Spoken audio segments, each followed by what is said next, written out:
வணக்கம் நேர்களே. ஸோ இன்றைக்கி நம்ம சேலமில் இருக்கக்கூடிய பிரம்மாண்டமான அதுவுமே ரொம்ப வித்தியாசமான இருக்கக்கூடிய ராமானுஜருடைய மணி மண்டபத்துக்கு தான் நம்ம போக போகிறோம். ஸோ அந்த கோவிலுடைய வரலாறு என்ன, கோவில் எப்படி இருக்குது அப்படிங்கிற எல்லா விஷயமுமே இந்த நிகழ்ச்சியில் உங்களுக்கு கண்டிப்பாகவே ரொம்ப யூஸ்ஃபுல்லாக இருக்கும்.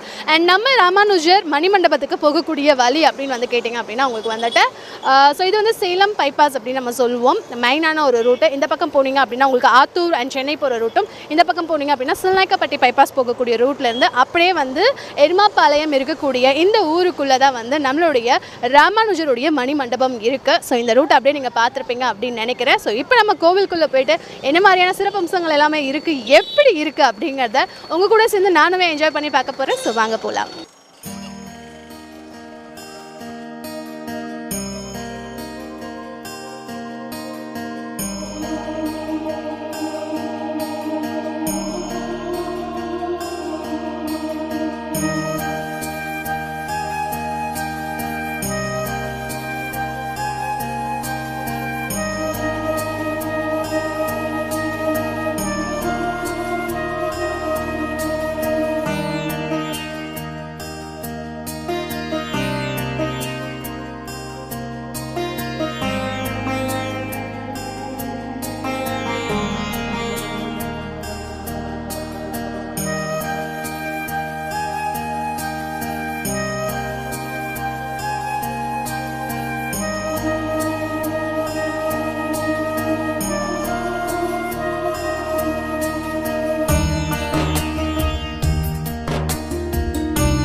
வணக்கம் நேர்களே. இன்றைக்கி நம்ம இருக்கக்கூடியது நம்ம சேலமில் இருக்கக்கூடிய ராமானுஜர் மணிமண்டபத்தில் தான் இருக்கும். ஆலய பயணம் நிகழ்ச்சி பார்த்திங்கன்னா வாரம் உங்களுக்கு ஒவ்வொரு கோவிலை பற்றி நம்ம பார்த்துட்டு வரோம். இந்த வாரம் ஆலய பயணத்தில் நம்ம பார்க்கக்கூடியது சேலமில் இருக்கக்கூடிய எருமாபாளையமில் இந்த இடத்துல அமைஞ்சிருக்கக்கூடிய ராமானுஜருடைய மணிமண்டபத்தை பற்றி தான் நம்ம பார்க்க போகிறோம். இந்த கோவிலுடைய சிறப்பம்சங்கள் என்ன, எப்போ ஸ்டார்ட் பண்ணாங்க, எப்படி அமைச்சாங்க, இது அமைக்கும் போது என்ன மாதிரியான விஷயங்கள்லாம் நடந்தது, இது வரைக்கும் எவ்வளோ பக்தர்கள் வந்துட்டுருக்காங்க, என்ன சிறப்புகள் இந்த கோவில் இருக்குது அண்ட் எப்படிலாம் அமைச்சிருக்காங்க அப்படிங்கிறத ஃபுல் அண்ட் ஃபுல் டீட்டெயில்ஸை இந்த ஒரு ஆலய பயணம் நிகழ்ச்சியில் உங்களை நம்ம பார்க்க போகிறோம். நீங்களும் ரொம்ப சந்தோஷப்படுவீங்க. ஸோ உங்களால் இந்த கோவிலுக்கு வர முடியும் அப்படின்னா தாராளமாக வாங்க. எப்படி வரணும் அப்படிங்கிற ரூட் எல்லாமே பார்த்துருப்பீங்க. ஒரு வெளியூரில் இருக்கீங்க, ஸோ கோவில்களை பார்க்கணும் அப்படிங்கிற ஒரு ஆர்வம் இருந்தது அப்படின்னா இந்த நிகழ்ச்சி உங்களை நிறைய கோவில்களுக்கு கூட்டிகிட்டு போகிறதுல ரொம்பவே பெருமையாக நாங்கள் ரொம்ப சந்தோஷப்படுறேன். இப்போ நம்ம உள்ளே போக போகிறோம். என்ன மாதிரியான விஷயங்கள்லாம் அமைஞ்சிருக்கு அப்படிங்கிறத வாங்க உள்ளே போய் பார்க்கலாம்.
நம்மளுடைய ராமானுஜர் கோவிலுக்குள்ளே வந்த உடனே லெஃப்ட் சைட்லேயே வந்து பார்த்திங்கன்னா திருப்பதி பெருமாள் அமைஞ்சிருக்காரு. ஸோ இவருடைய சிறப்புகள் என்ன அப்படிங்கிறது சார் நம்ம கூட சொல்ல போகிறாரு. வணக்கம்.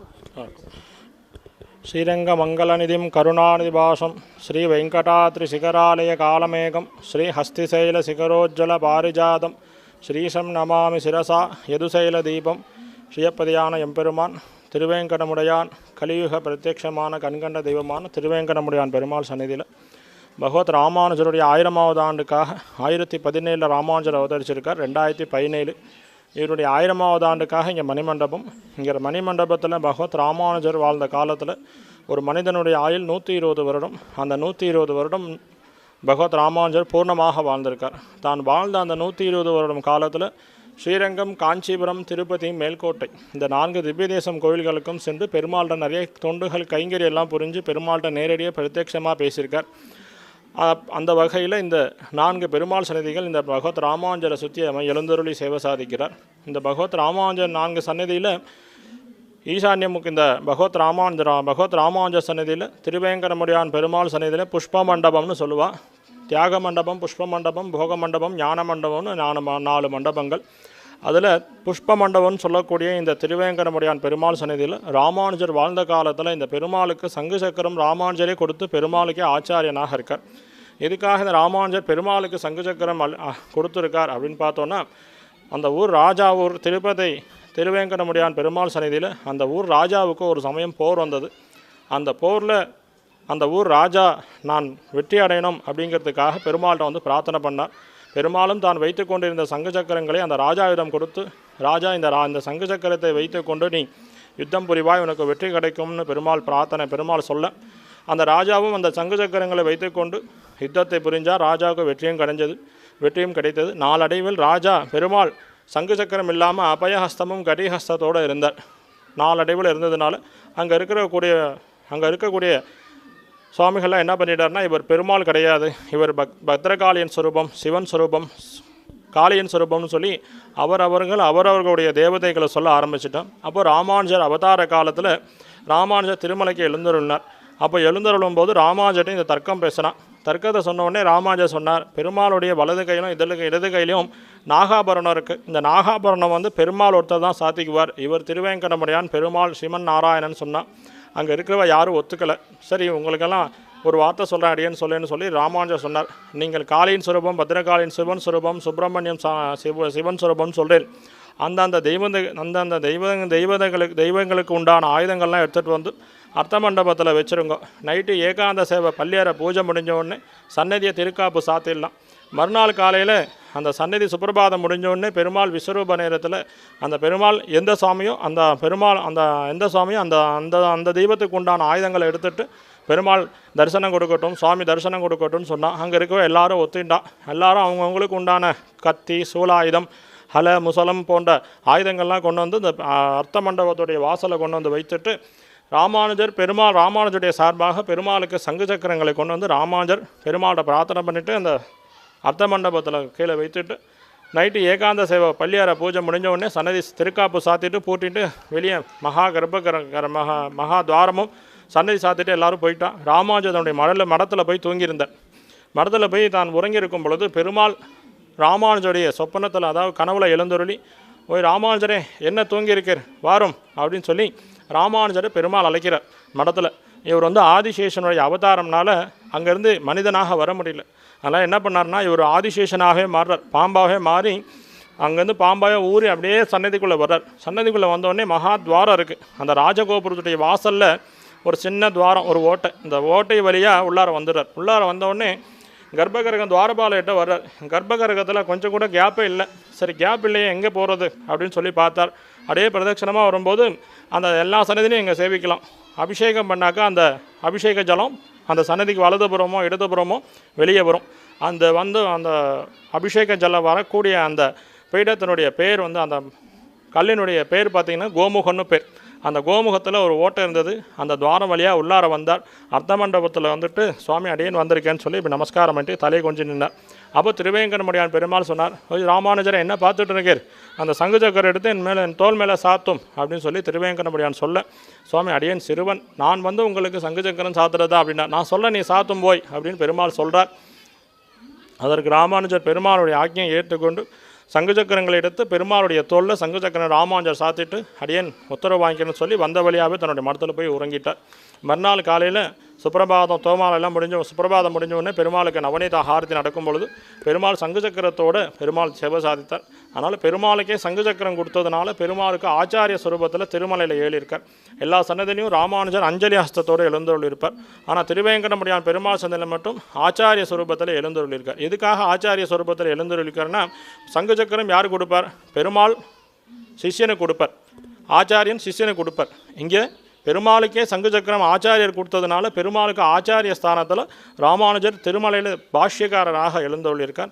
இது ஒரு விஷயம். இன்னொரு விஷயம், அனந்தாழ்வான் அப்படிங்கிற தன்னுடைய சிஷ்யர்களுக்குள்ளார தன்னுடைய மடத்தில் ஸ்ரீரங்கத்தில் பாடம் எடுத்துகிட்டு இருக்கார் சிஷ்யர்களுக்கு எல்லாருக்கும். அப்போது அந்த காலத்தில் திருமலையில் அடர்ந்த காடு, அடர்ந்த வனப்பகுதி, நிறைய விஷஜந்துக்கள்லாம் நிறையா இருக்கும். அப்போ அந்த நேரத்தில் திருமலையில் புஷ்ப கைங்கரியம் பண்ணுறதுக்கும் ஆள் இல்லை.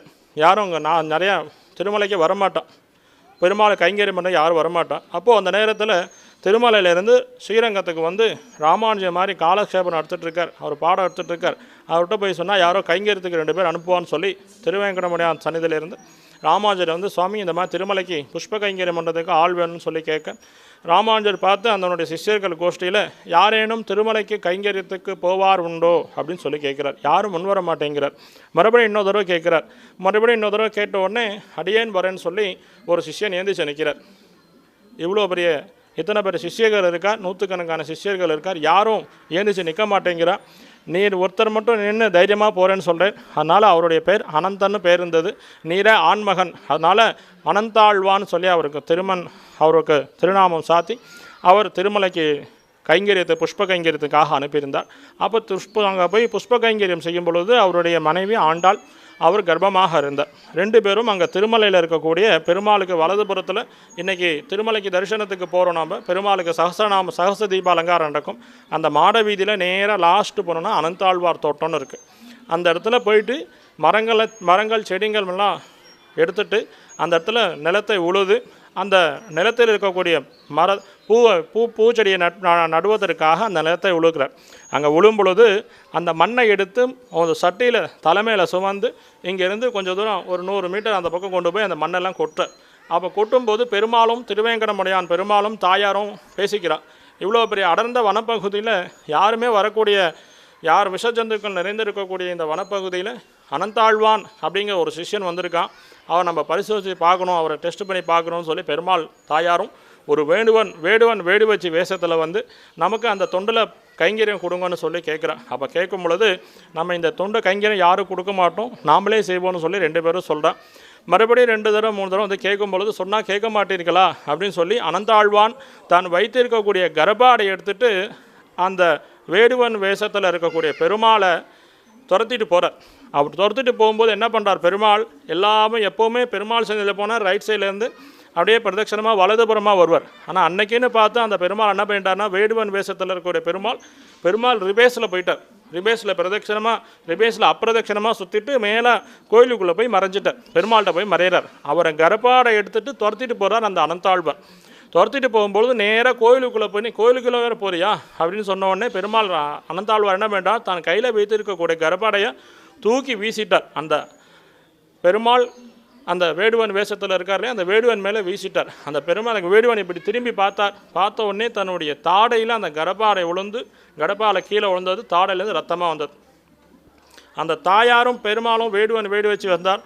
பெருமாள் உள்ளார் பண்ணிட்டார், தாயார் மாட்டிக்கிட்டார். உள்ளார மரத்தில் தன்னுடைய நந்தவனத்திலே அந்த தாயாரை கட்டினவுடனே பெருமாளை கர்ப்பாயினால் துரத்திட்டு போயிட்டு பெருமாள் சன்னதியில் கர்ப்பாடை வீசிட்டார். அந்த கர்ப்பாடை இன்னைக்கு கூட திருமலையில் ராஜகோபுர வாசலில் இன்னைக்கு கூட போனாலும் சேவிக்கலாம். அனந்தாழ்வான் கர்ப்பாடைன்னு இருக்கும். அப்படியாக கர்ப்பாடம் மறுநாள் காலையில் விஸ்வரூபம் முடிஞ்சு பெருமாளுக்கு ஆரத்தி காமிக்கும் போது பெருமாளுடைய மார்பில் மகாலட்சுமியை காணும். அர்ச்சகர்லாம் சுவாமி என்ன அபச்சாரப்பட்டோம் நம்மளாம், அங்கே மகாலட்சுமி எங்கன்னு சொல்லி கேட்கும் பொழுது பெருமாள் சொல்கிறார், என்னுடைய தாயார் பக்தனுடைய நந்தவனத்தில் கட்டி போட்டிருக்கா, போய் கூட்டிகிட்டு வாங்கன்னு சொல்ல பெருமாள் அந்த அர்ச்சகர் எல்லாரும் போயிட்டு, சுவாமி இந்த தாயார் நீங்கள் கட்டி வச்சுட்டீங்க கொடுங்கன்னு சொல்லி கேட்கும்போது தாயார் அங்கேருந்து பெருமாள் மகாலட்சுமியில் இருந்தால் அடடா அபச்சாரப்பட்டுட்டேன்னு சொல்லி அனந்தாழ்வாரும் பெருமாள்கிட்ட வந்து சமா பிரார்த்தனை பண்ணியிருக்கார். இப்படியாக ராமானுஜர் வாழ்ந்த காலத்தில் பெருமாளுக்கு ராமாஞ்சலி சங்கு சக்கரம் கொடுத்துருக்கார். தன்னுடைய சிஷ்யனை அனுப்பி பெருமாளுக்கு கைங்கரியம் பண்ணியிருக்கார். இப்படியாக இந்த சன்னதிக்கும் ராமானுஜருக்கும் திருவேங்கடமுடியான் பெருமாள் சன்னதிக்கும் ஆச்சாரியன் சுரூபத்தில் இருக்கார். இந்த மாதிரி 4 சன்னதிகளும் 4 விதமான சம்பந்தத்தோடு இருக்கார். அவருடைய 1000வது ஆண்டுக்காக இங்கே மணிமண்டபம் ஸ்ரீமதே ரம்யஜா மாத்ருமுனீந்திராய மகாத்மனே ஸ்ரீரங்கவாசினே பூயாத் நித்யஸ்ரீ நித்யமங்கலம் மங்களாசாசனபரைர் மதாச்சாரிய புரோகமை சர்வைஷ்ச பூர்வை ராஜாரியை சத்கிருதாயாஸ்து மங்களம்.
ராமானுஜர் கோவில்லையே வந்து பார்த்திங்கன்னா லெஃப்ட் சைடில் இப்போ 2வது பெருமாள் சன்னதியில் நம்ம இருக்கோம். ஸோ இந்த பெருமாளுடைய சிறப்பம்சங்கள் என்ன அப்படிங்கிறத நம்ம கேட்டு தெரிஞ்சுக்கலாம். வணக்கம்.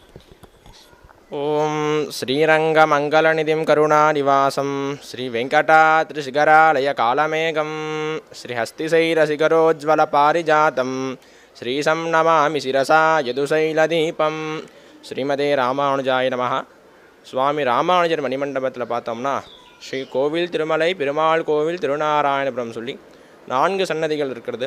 அதில் பார்த்தோம்னா இந்த பெருமாள் 3வதாக இருக்கிற பெருமாள் மேலக்கோட்டை சம்பத்குமாரன்னு பெருமாளுக்கு திருநாமம். பெருமாள் பார்த்தோம்னா எங்கே எழுதிருக்காருன்னு பார்த்தோம்னா கர்நாடகா தேசத்தில் மாண்டியான்ற ஊரில் பார்த்தோம்னா மேலக்கோட்டை சொல்லி ஒரு கிராமம் இருக்குது. அந்த கிராமத்தில் பெருமாள் எழுந்திருக்கிறார்.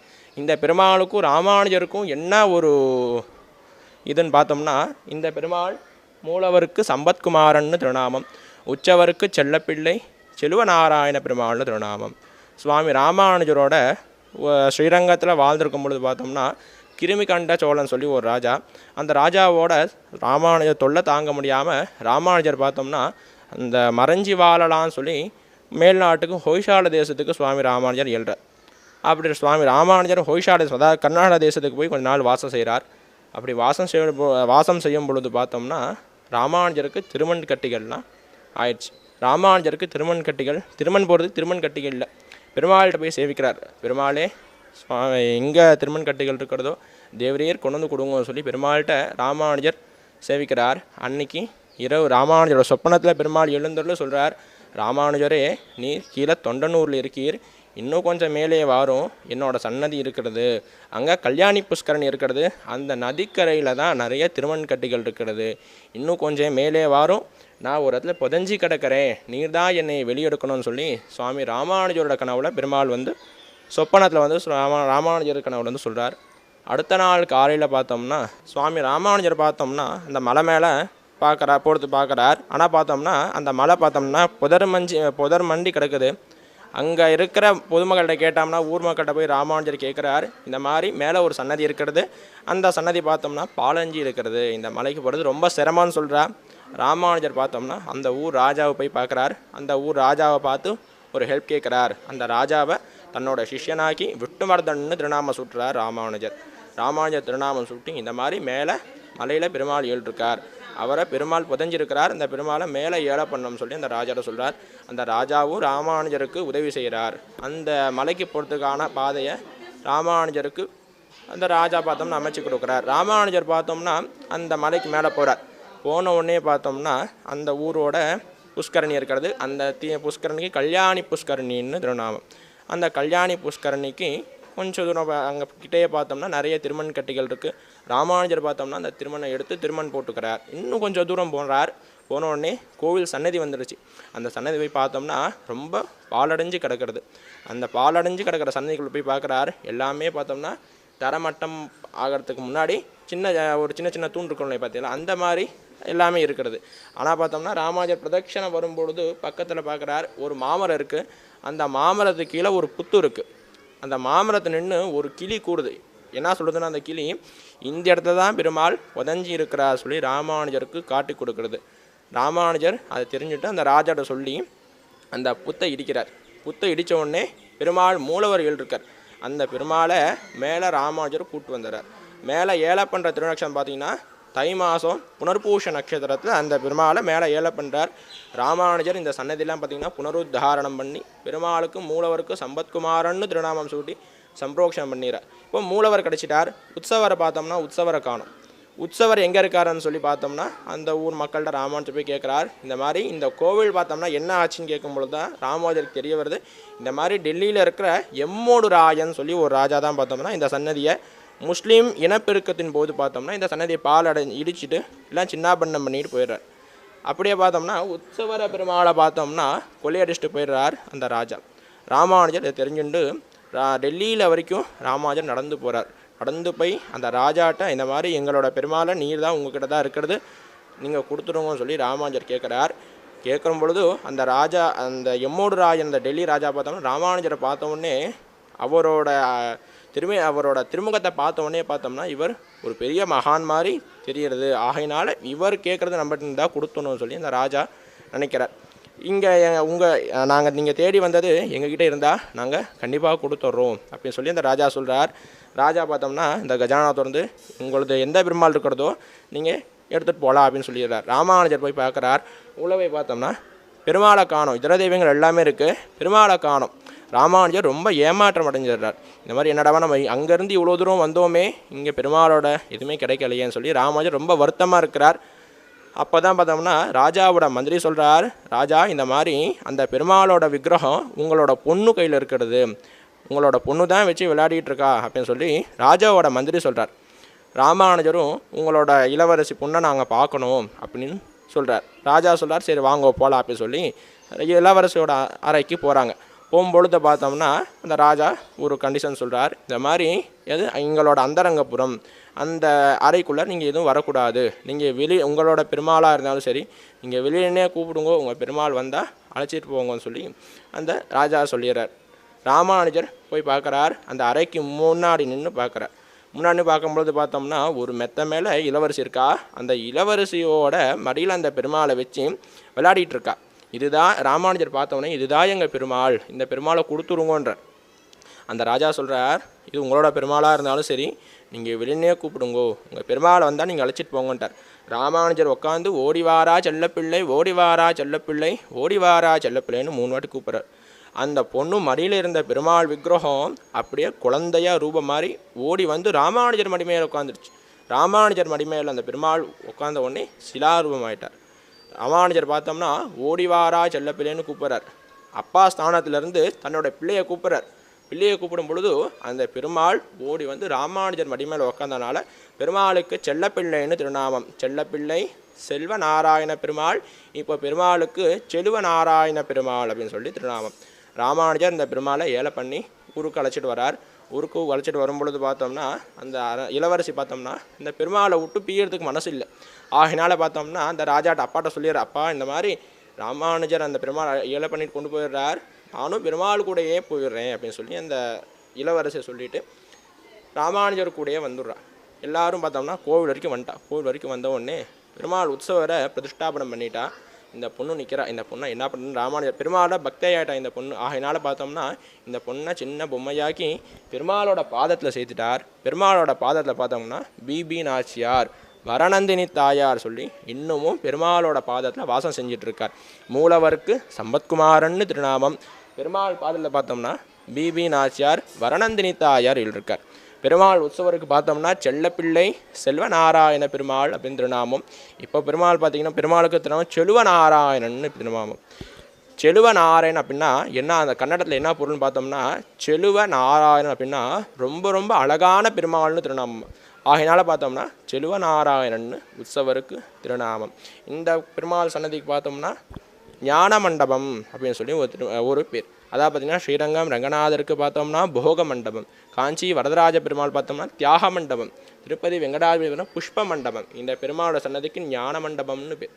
பெருமாள் பார்த்தோம்னா ஞானத்தை கொடுக்குற பெருமாள்.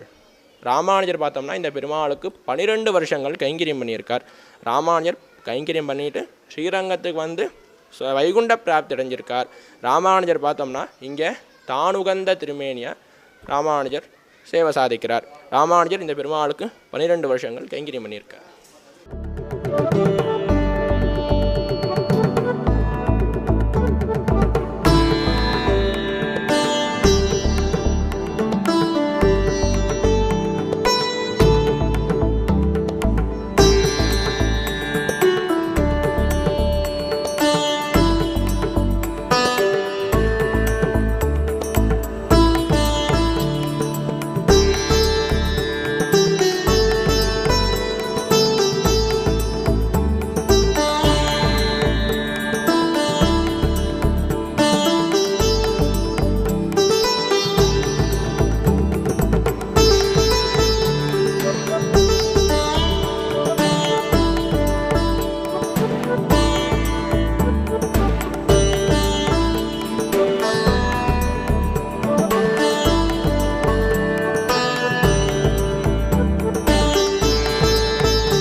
ஆலய பயணத்தில் இன்றைக்கி நம்ம இருக்கக்கூடியது ராமானுஜர் மணிமண்டபத்தில் தான் இருக்கும். ஸோ இப்போ நம்ம பார்க்கக்கூடியது அப்படின்னு சொல்ல ரங்கநாதரை தான் நம்ம வந்து பார்க்க போகிறோம். அவருடைய சிறப்புகள் என்ன அப்படிங்கிறதையும் தெரிஞ்சுக்கலாம். ஸ்ரீமதே ராமானுஜாய நமஹ. சுவாமி ராமானுஜர் மணிமண்டபம் பார்த்தோம்னா 4வது சன்னதி. அதாவது பார்த்தோம்னா கோவில்னு பேர். கோவில் அப்படின்னா ஸ்ரீரங்கம் ரங்கநாதர் தான் குறிக்கும். எப்பயும் பார்த்தோம்னா கோவிலுக்கு போகிற அப்படின்னா ஸ்ரீரங்கம் ரங்கநாத சன்னதிக்கு போகிறதா தான் பார்த்தோம்னா ஒரு ஸ்ரீ வைஷ்ணவ சம்பிரதாயத்தில் ஒரு அர்த்தம் இருக்கிறது. அதன்படி பார்த்தோம்னா இந்த சன்னதி கோவில் ஸ்ரீரங்கம் ரங்கநாத பெருமாளோட சன்னதி. அதாவது பார்த்திங்கன்னா 108 திவ்யதேசத்தில் பார்த்தோம்னா முதல் திவ்யதேசமும் பிரதான திவ்யதேசமான முதல் திவ்யதேசம் ஸ்ரீரங்கம் ரங்கநாத பெருமாள் தான். அப்பேற்பட்ட இந்த பெருமாள் பார்த்தோம்னா பெரிய பெருமாள் அப்படின்னு சொல்லி பெருமாளுக்கு திருநாமம். ராமானுஜருக்கும் இந்த பெருமாளுக்கும் என்ன ஒரு சம்பந்தம் அப்படின்னு பார்த்தோம்னா சுவாமி ராமானுஜர் பார்த்தோம்னா இந்த பெருமாளுக்கு தென்னரங்க செல்வமுற்றும் திருத்தி வைத்தான் வாழியேன்னு சொல்லி ராமானுஜரோட வாழி திருநாமத்தில் இருக்கிறது. அதாவது பார்த்திங்கன்னா தென்னரங்கத்து செல்வம் உற்றும் திருத்தி வைத்தான் வாழியே. அதாவது பார்த்தோம்னா சுவாமி ராமானுஜர் இந்த ஸ்ரீரங்கம் ரங்கநாத சன்னதை பார்த்தோம்னா ஜியராக பொறுப்பேற்று சுவாமி ராமானுஜர் தான் பார்த்தோம்னா இந்த நிர்வாகத்தை கையில் எடுத்து ராமானுஜர் தான் நிர்வாகம் பண்ணுறார். இது ராமானுஜர் நிர்வாகம் பண்ணுறதுக்கு முன்னாடி பார்த்தோம்னா ஒரு பெண்மணியோட கையில் இந்த சன்னதி நிர்வாகம் இருந்தது. அந்த காலத்தில் பார்த்தோம்னா அந்த சமயத்தில் இந்த சன்னதி பார்த்தோம்னா திறக்கிறதும் சரி நட சாத்துற வரைக்கும் பெருமாள் திருவாராதனங்க அப்படின்னு சொல்லி ஒன்றுமே சரியாக நடக்கலை. சுவாமி ராமானுஜர் தான் பார்த்தோம்னா இந்த சன்னதியில் தென்னரங்கத்து செல்வம் ஊற்றும். அதாவது பார்த்திங்கன்னா தென்னரங்கம்னா ஸ்ரீரங்கம் ரங்கநாத பெருமாள்.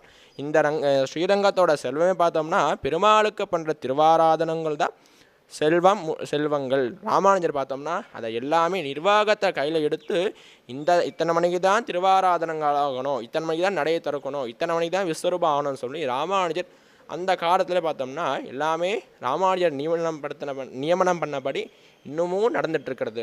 சுவாமி ராமானுஜர் பார்த்தோம்னா இந்த சன்னதியில் அதாவது பங்குனி மாதம் ஆதி பிரம்மோத்சவம் நடக்கும். அந்த ஆதி பிரம்மோத்சவம் சமயத்தில் பார்த்தோம்னா 9ஆம் திருநாள் பார்த்தோம்னா பெருமாளும் தாயாரும் சேர்த்தி சேவை நடக்கும். அந்த சேர்த்தி சேவையின் போது பார்த்தோம்னா ராமானுஜர் பார்த்தோம்னா ஸ்ரீரங்ககத்தியம் வைகுண்டகத்தியம் சரணாகதி கத்தியம் சொல்லி 3 கத்தியத்திரங்களை சுவாமி ராமானுஜர் ரங்கநாத பெருமாள் ரங்கநாயகி தாயாருக்கு சமர்ப்பணம் பண்ணுறார். அந்த சமர்ப்பணம் பண்ண உடனே பெருமாளும் தாயாரும் பார்த்தோம்னா ராமானுஜருக்கு ஒரு சத்தியம் பண்ணி கொடுக்குறார். அது என்னான்னு பார்த்தோம்னா ராமானுஜா உன்னுடைய பேரை சொல்லிட்டு யார் யார் வைகுண்டத்துக்கு வராளோ அவளுக்கு எல்லாமே சொர்க்கத்தில் வைகுண்டத்தில் இடம் இருக்கிறது அப்படின்னு சொல்லி ராமானுஜருக்கு ரங்கநாயகி தாயாரும் ரங்கநாத பெருமாளும் சத்தியம் பண்ணி கொடுத்துருக்கார். ராமானுஜருக்கு உடையவர்னு பார்த்தோம்னா இன்னொரு திருநாமம் இருக்கிறது. அது எதனாலன்னு பார்த்தோம்னா உடையவர். அதாவது பார்த்திங்கன்னா நித்திய விபூதி லீலா விபூதி அப்படின்னு சொல்லி 2 விபூதி இருக்கிறது. அதாவது ஒன்று நாம் இங்கே இருக்கிற பூலோகமும் மேலே இருக்க அந்த பரமபதமும். இந்த 2 விபூதிகளுக்கும் பார்த்தீங்கன்னா உடையவன் நீ தான். அதனால் பார்த்தோம்னா ராமானுஜர் தான் 2 விபூதிக்குமே உடையவர். அதனால் பார்த்தோம்னா உடையவர்னு திருநாம சாத்தனை பார்த்தோம்னா ஸ்ரீரங்கம் ரங்கநாத பெருமாள் தான். ரங்கநாத பெருமாளுக்கு ராமானுஜர் கடைசி காலங்கள் வரைக்கும் பார்த்தீங்கன்னா கைங்கரியம் பண்ணியிருக்கார். ராமானுஜர் பார்த்தோம்னா 1017 ராமானுஜர் அவதாரம் பண்ணினார். 1137 வருஷங்கள் பார்த்தோம்னா ராமானுஜர் பார்த்தோம்னா வைகுண்ட பிராப்தி அடைகிறார். சுவாமி ராமானுஜர் வைகுண்ட பிராப்தி அடைகிறதுக்கு முன்னாடி பார்த்தோம்னா ராமானுஜர் பார்த்தோம்னா வைகுண்டம், அதாவது சொர்க்கத்துக்கு போகிறார். அதாவது சொர்க்கம்னா வைகுண்ட பிராப்தி, அதாவது ராமானுஜர் இறந்து போயிடுறார் அப்படின்னு சொல்லக்கூடாது, வைகுண்ட பிராப்தின்னு தான் சொல்லணும்.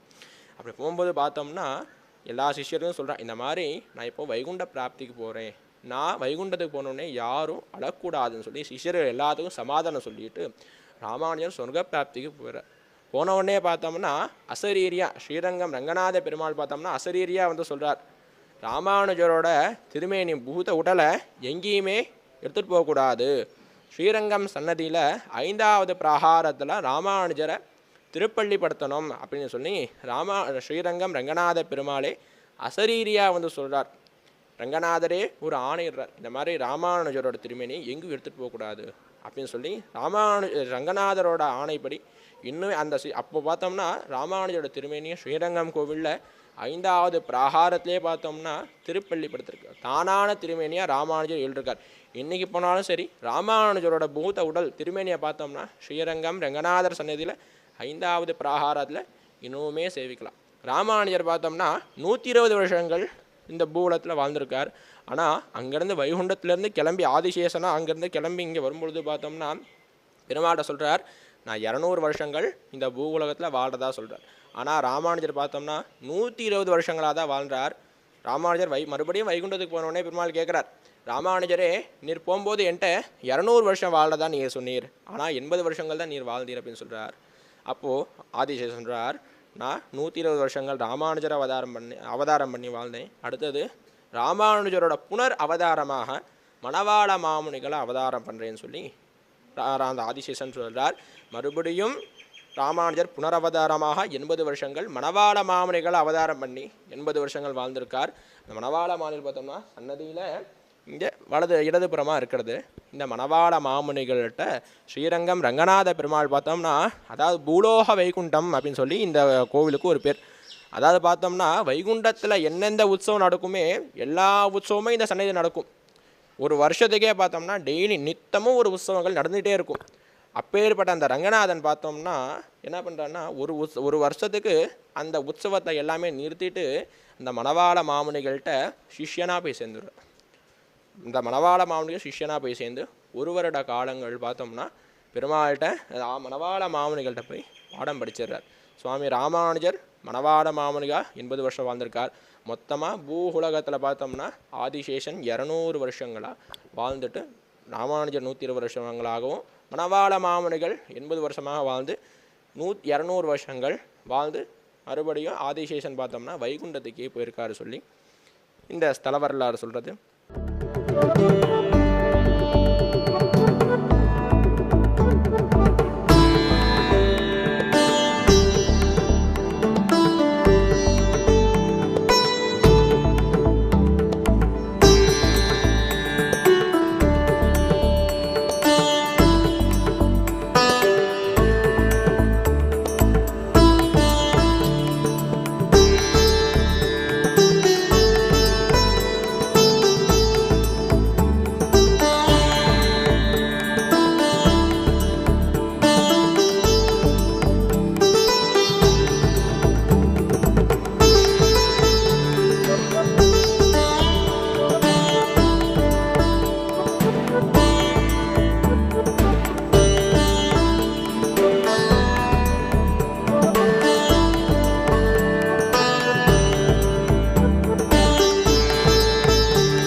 நம்மளுடைய ஆலய பயணத்தில் இன்றைக்கி நம்ம இருக்கக்கூடியது ராமானுஜர் மணிமண்டபத்தில் தான் இருக்கும். அடுத்த பெருமாளுடைய சிறப்புகள் என்ன அப்படிங்கிறத தெரிஞ்சுக்கலாம். அத்தியூரான் பிள்ளையூர்வான் அணிமணி துதிஷேர் நாகத்தின் மேல் துயில்வான் முக்திமறையாவான் மாகடல் நஞ்சுண்டான் தனக்கும் இறையாவான் எங்கள் பிரான் ஹஸ்துஸ்ரீ ஹஸ்தன கஸ்தூரி வாசனா வாசுதோரசே ஸ்ரீ அஸ்திகிரிநாதாய தேவராஜாய மங்கலம். பகவத் ராமானுஜருடைய 1000வது ஆண்டுகளில் பகவத் சேலத்தில் அமையப்பெற்ற எருமாபாளையத்தில் அமையப்பெற்ற பகவத் ராமானுஜருடைய மணிமண்டபத்தில் நான்கு திக்கிலும் 4 பெருமாள் எழுந்தருளி சேவை சாதிக்கிறார். அதற்கு அப்படியாக மேற்கு முகமாக சேவை சாதிக்கக்கூடிய இந்த காஞ்சிபுரம் வரதராஜ பெருமாள் சன்னதியில் பகவத் ராமானுஜருக்கும் காஞ்சிபுரம் வரதராஜ பெருமாளுக்கும் சம்பந்தம். ராமானுஜர் வாழ்ந்த காலத்தில் இந்த பெருமாளுக்கு ராமானுஜர் தீர்த்த கைங்கரியம் பண்ணியிருக்கார். சிறு வயதிலிருந்து பெருமாளுக்கு தீர்த்த கைங்கரியம் பண்ணியிருக்கார். தன்னுடைய ஆச்சாரியரான திருக்கச்சி நம்பி ஆச்சாரியர் மூலமாக ராமானுஜருக்கு நிறைய சந்தேகமெல்லாம் இருந்தது வைஷ்ணவத்தில். அந்த சந்தேகமெல்லாம் தன்னுடைய ஆச்சாரியரான திருக்கச்சி நம்பி ஆச்சாரியர் மூலமாக பெருமாளிடம் பிரார்த்தனை செய்து பெருமாளும் அந்த ஆச்சாரியர் மூலமாக ராமானுஜருக்கு 6 மந்திரங்களை உபதேசம் செய்து வளர்த்திருக்கார். அகமேவ பரந்தத்துவம் தரிசனம் வேதையேவச்ச அந்திமஸ்மிருதி வர்ஜனம் உபாயேஷு பிரபத்திஷ்ட ஆச்சாரிய பூர்ண சமாசிரயே தேகாவசேனே மோக்ஷிஷ்யாசன்னு சொல்லி 6 மந்திரங்களை உபதேசம் பண்ணி செய்து வளர்த்திருக்கார் பகவத் ராமானுஜர். இவருடைய 1000வது ஆண்டுக்காகவும் இங்கே ராமானுஜருடைய 1000வது ஆண்டுக்காக 4 பெருமாள் 4 விதமான கைங்கரியங்கள் செய்திருக்கார் பகவத் ராமானுஜர். வைஷ்ணவத்திற்கே மிக முக்கியமான சன்னதியாக இந்த காஞ்சிபுரம் வரதராஜ பெருமாள் விளங்குகிறார். ஸ்ரீரங்கத்திலிருந்து ஒரு அரையர் சுவாமி காஞ்சிபுரம் தேவபெருமாள் சன்னதிக்கு சென்று பெருமாள்கிட்ட பிரார்த்தனை பண்ணார். பெருமாள்கிட்ட அங்கே போய் அரையர் சேவை செய்து பெருமாளை மகிழ்வித்து உனக்கு என்ன வரம் வேண்டும் சொல்லி காஞ்சிபுரம் தேவபெருமாளும் கேட்க நம் ராமானுஜரை தந்தருள வேண்டும் அப்படின்னு சொல்லி காஞ்சிபுரம் பெருமாள்கிட்ட அந்த அரையர் சுவாமி கேட்குறார். அப்போ கேட்கும் பொழுது காஞ்சிபுரம் வரதராஜ பெருமாளுடைய கண்ணிலேருந்து தாரையாக கண்ணை ஜலம் கொண்டு அழுதுட்டார் பெருமாள். எதுக்காக அழுவுறீங்க சுவாமின்னு கேட்கும் பொழுது என்னை கேட்டிருந்தாலும் நான் கொடுத்துருப்பேன், என்னுடைய சொத்தான ராமானுஜரை நீங்கள் கேட்டுட்டீங்கோ, அதை எப்படி கொடுக்கறதுன்னு. சரி, நான் வரம் ததாதி வரதா, எதை கேட்டாலும் கொடுக்கின்ற வரதன் அடியன். நான் நீங்கள் கேட்டுட்டீங்கோ, அதனால் நான் கொடுக்குறேன்னு சொல்லி ராமானுஜரையே வைஷ்ணவத்திற்காக கொடுத்திருக்கார் காஞ்சிபுரம் வரதராஜ பெருமாள். அப்பேற்பட்ட காஞ்சிபுரம் வரதராஜ பெருமாள் சன்னிதியிலேருந்து நாம் அனைவரும் பெருமாளை சேவிச்சிட்ருக்கோம். இந்த காஞ்சிபுரம் வரதராஜ பெருமாள் காஞ்சியில் ஒரு நாளிகை இருந்தாலும் நாம் செய்த பாவம்லாம் தீரும். காஞ்சிபுரம் பெருமாள்னு சொன்னாலே நாம் செய்த பாவம்லாம் வினையெல்லாம் நீக்கும்ங்கிறதாக அந்த சன்னதியில் வாசலில் நின்று பெருமாளை சேவித்தாலே ஒரு தடவை நாராயணா கேசவா வரதராஜான்னு சொன்னாலே 10 தடவை பலன் கிடைக்கக்கூடிய காஞ்சிபுரம், அயோத்தியா, மதுரா, காசி, காஞ்சி, அவந்திகான்னு சொல்லி நம்மளுடைய பித்ருக்களுடைய காரியங்கள் செய்யும் பொழுது அந்த நேரத்தில் 5-6 சேத்திரங்கள் முக்கியமாக சொல்லப்பட்டிருக்கு. அதில் அயோத்தியா, மதுரா, காசி, காஞ்சி, அவந்திகான்னு சொல்லி 5 சேத்திரங்கள். அதில் முக்கியமாக நம் தமிழ்நாட்டில் இருக்கக்கூடிய ஒரே ஒரு சேத்திரம் இந்த அயோத்தியா, மதுரா, காசி, காஞ்சி, இந்த காஞ்சிபுரம் முக்கியமான இடத்தை பிடிச்சிருக்கு. அப்படியாக அப்பேற்பட்ட பகவத் ராமானுஜருடைய மணிமண்டபத்தில் 4 பெருமாள் சன்னதிகளும் இந்த பெருமாளுக்கும் ராமானுஜருக்கும் ஒரு சம்பந்தம் என்னவென்றால் காஞ்சிபுரம் வரதராஜ பெருமாள் 6 மந்திரங்களை உபதேசம் செய்து திருக்கச்சி நம்பி ஆச்சாரிய மூலமாக ராமானுஜருக்கு உபதேசம் செய்து வளர்த்திருக்கார். பெருமாளுக்கு தீர்த்த கைங்கரியம் செய்திருக்கார் ராமானுஜர். அது மட்டும் இல்லாமல் தன்னுடைய சிஷ்யர்களான கூரத்தாழ்வாருக்கு ராமானுஜர் கூரத்தாழ்வாரை கையை பிடிச்சிட்டு பெருமாளுக்கு நேராக கொண்டு நிறுத்தி கிருமிகண்ட சோனுடைய படையெடுப்பின் பொழுது ஒரு கூரத்தாழ்வாருக்கு கண்ணிழந்தார். அந்த கண்ணை மறுபடியும் பெருமாள்கிட்ட பிரார்த்தனை செய்து அந்த பெருமாளை ராமானுஜர் கூரத்தாழ்வார்கிட்ட பெருமாள்கிட்ட பிரார்த்தனை பண்ணி அந்த கண்ணை கேளுன்னு சொல்லியிருக்கார் ராமானுஜர். கூரத்தாழ்வாரும் வரதராஜ ஸ்தவம் அப்படிங்கிற ஒரு கிரந்தத்தை பெருமாள் மேலே சாதித்து பெருமாள்கிட்ட இருந்து தன்னுடைய கண்ணியை மீட்டிருக்கார் பகவத் ராமானுஜர். அப்பேற்பட்ட மகான் பகவத் ராமானுஜருடைய 1000வது ஆண்டுக்காக இந்த மணிமண்டபத்தில் இருக்கக்கூடிய காஞ்சிபுரம் பெருமாள் சேர்ந்து சேவிக்கிறோம். ஸ்ரீமதே ராமானுஜாய நமஹ. மங்களம் கோசலேந்திராய மகனீய குணாத்மனை சக்கரவர்த்தி தனூஜாய சர்வபௌமாய மங்களம். ஸ்ரீமதே ரம்யஜா மாத்ருமுனீந்திராய மகாத்மனே ஸ்ரீரங்க வாசினே பூயாத் நித்யஸ்ரீர் நித்யமங்கலம். கவிதார்க்கிக சிம்ஹாய கல்யாண குணசாலினி ஸ்ரீமதே வெங்கடேஷாய வேதாந்த குருவே நமஹ.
இன்றைக்கி நம்மளுடைய ஆலய வழிபாடில் நம்மளுடைய ராமானுஜர் கோவிலில் தான் இருக்கும். இப்போ நம்ம வந்து பார்த்திங்கன்னா ராமானுஜருடைய சிறப்பம்சங்கள் என்ன மாதிரியான ஸ்பெஷல் இருக்குது அப்படிங்கிறத கேட்டு தெரிஞ்சுக்கலாம். இங்கே ராமானுஜருக்கு சிரசு மேலே உச்சியில் பெரிய பெருமாள் ரங்கநாதர். தொடக்கம் அவர் தான் குரு பரம்பரை வழியாக பெருமாள் மூலியமாக தான் எல்லோரும் வந்து நின்று இருக்கோம். லக்ஷ்மி நாத சமாரம்பம் நாதயாமுனமத்தியமாம் அஸ்மத் ஆச்சாரிய பரியந்தாம் வந்தே குரு பரம்பரனே. பெரிய பெருமாள், பெரிய பிராட்டியார், விஸ்வக்சேனர், புளிய மரத்துக்கீழே நம்மாழ்வார், 12 ஆழ்வார்கள். ராமானுஜருக்கு சிரசு வெதுப்பாளர். ராமானுஜருடைய குரு ஆச்சாரர்கள்லாம் வெதுப்பாளர் இருக்கா. ராமானுஜர் குரு ஆச்சாரன்னா பஞ்ச ஆச்சாரங்கள் சொல்லுவாள். பெரிய நம்பி, பெரிய திருமலை நம்பி, திருக்கோஷ்டியை நம்பி, திருமாலை ஆண்டான், திருவரங்க பெருமாள் அரையன்னு பஞ்சாச்சாரியார்.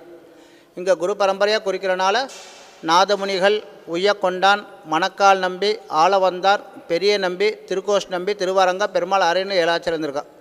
இப்போ ராமானுஜருக்கு பிரதான சீடர்கள் 2 பேர், கூரத்தாழ்வான், முதலியாண்டான். பவித்திரமாக திருதண்டமாக 2 பேர் எப்பயும் கூட இருப்பான். இப்போ ராமானுஜர் கிருத யுகத்தில் வைகுண்டத்தில் ஆதிசேஷன் அம்சத்தில் இருக்கார். பெருமாளுக்கே பாம்பு படுக்கையாக, மெத்தையாகவும், தலைனையாகவும், தூங்கா மணிவிளக்காகவும் அனைத்து விதமான கைங்கமெண்ட் இருக்கார். திரேதாயுகத்தில் ராமனுக்கு தம்பி லட்சுமணனாக அவதரித்திருக்கார். துவாரபயுகத்தில் கண்ணனுக்கு கண்ணன் பலராமனை அவதரித்திருக்கார். இப்போ கலியுகத்தில் ராமானுஜராக பெருமாள் அவதரிக்க வைத்திருக்கார். எதுக்காகனா துவாரபயுகத்தில் கண்ணன் பகவானாக இருந்து மக்கள் எல்லாம் திருத்தலான்னு பார்க்குறார். எல்லாம் மனுஷனாக தான் பார்க்குறான். எதுக்காகனா மக்களோட மக்களாக பகவான் இருக்கிறனால யாரும் பகவானாக நினைக்கிறதில்ல. நண்பன், தேரோட்டி, மாம மகன், அத்தை மகன், இப்படி உறவு முறையில் தான் கண்ணன் ரொம்ப பலசாலி, திறமசாலின்னு எல்லோரும் கண்ணனை தலைமையில தூக்கி வச்சு கொண்டாடிக்கிட்டே இருக்கா. அதனால் கண்ணன் பகவான் மக்களை திருத்தமுடியா போயிருந்தான். எல்லோரும் பகவானாக நினச்சிருந்தா மக்கள் எல்லாம் திருத்திருக்கலாம். யாரும் பகவானாக நினைக்காதனால மக்களை திருத்தமுடியா போயிருந்தான். அதனால் கண்ணன் பகவத்கீதையில் அர்ஜுன்கிட்ட சொல்கிறார், நான் மூட நாட்டு அர்ஜுனா அவஜானந்தி மாமுடாக மாறுசும் தனும் ஆசிரிதம்னு. நான் பகவானாக இருந்தால் கூட என்னை யாரும் சரியாக புரிஞ்சுக்கிறதுன்னு சொல்கிறார் கண்ணன் பகவான். இப்போ மக்கள் எல்லாம் திருத்தலான்னா என்ன பண்ணுன்னு பார்த்தார். மக்கள் எல்லாம் யாருன்னா பகவானோட குழந்தைங்க. தாயும் தந்தை ஸ்தானத்தில் பகவான் இருக்கார். இப்போ குழந்தைகள்லாம் திருத்தி எல்லோரும் நல்லகதை அடையணும், முக்தி அடையிறதுக்கு என்ன வழின்னு பார்த்தார். இப்போ நம்ம மான பிடிங்கன்னா பக்கத்தில் போனால் ஓடியே போயிடும். அதே பழகிய மான வீட்டு நம்ம பக்கத்தில் போனால் அது பாட்டுக்கு நின்றுட்டுருக்கும். அந்த மாதிரி முள்ளாய் முள்ளை எடுக்கணுமா போலே மனிதருக்குள்ளேயே மனிதனாக அவதரிக்க வைத்து ஆச்சாரியாக இருந்து எல்லோரும் செவிக்கணும். ஆச்சாரியார் திருவடி சம்மந்தப்பட்ட எல்லோரும் நல்ல கதை அடைந்து ஆதிசேஷன ராமந்தராக இந்த பூமியில் அவதரிக்க வைத்திருக்கார். பெருமாளுக்கே தந்தை ஸ்தானத்தில் இருக்கார். பெருமாளுக்கே குருவாக இருக்கார். லோகத்துக்கு ஆச்சாரியாக இருக்கார். ஆச்சாருக்கு உகந்த பெருமாளை கீழே 4 பெருமாளை சேவிச்சாலே 108 திவ்ய தேவசம் சேவிச்ச பலன் உண்டு. முக்தி அளிக்கிறமா ரங்கநாதர். நம்ம ஆச்சாரிய பிரதர் பண்ணாலே ஜாதகத்தில் எந்த தோஷம் இருந்தாலும் நிவர்த்தி ஆகும். எதுக்காகனா ஆதிசேஷன் அம்சமாகவே இருக்கார். ஆச்சாரியர்கள்னால நம்ம மனசார பிரார்த்தனை பண்ணிட்டாக்கள் நம்ம நினச்சபடியெல்லாம் நல்லபடியாக சீக்கிரம் முடிச்சு கொடுப்பார். இங்கே முக்கியமாக விவாகத்துக்குன்னா 2 ஜாதகம் ஜெராக்ஸ், மாலை, வெத்தலைப்பாக்கு, புஷ்பம், பழங்கள், தாம்பளத்தோடு கொண்டு வந்து ஆச்சார் மண்டியில் வச்சுட்டு அர்ஜன் பண்ணிட்டு யாருக்கு வரன் பார்க்குறீங்களோ அங்கே 16 வாட்டி பிரஜன் பண்ணிவிட்டு ஆச்சாரி மூலமாக ஒரு ஜாதகத்தை வாங்கிட்டு போய் தொடக்கம் பண்ணால் நல்லபடியாக சீக்கிரம் முடிச்சு கொடுப்பார். சேர்த்துக்கோங்க.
பயணத்தில் இன்றைக்கி நம்ம பார்த்த கோவில் நம்ம சேலமில் இருக்கக்கூடிய எருமாபாளையம்ல அமைஞ்சிருக்கக்கூடிய மிக பிரம்மாண்டமான ராமானுஜர் மணிமண்டபத்தில் இருக்கக்கூடிய நிறைய சிறப்பம்சங்கள் பார்த்துருப்பீங்க.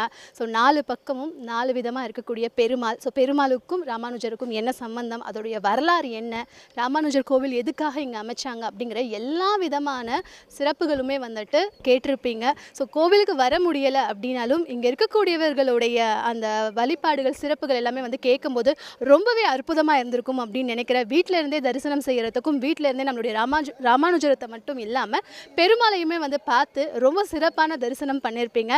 இந்த மாதிரி வாரம் வாரம் ஒவ்வொரு கோவிலும் நம்ம வந்து போக போகிறோம். இந்த ஆலய பயணம் தொடரும். இதே மாதிரி இன்னொரு நல்ல ஒரு கோவிலில் நான் உங்களை வந்து பார்க்குறேன். அது வரைக்கும் நன்றி, வணக்கம்.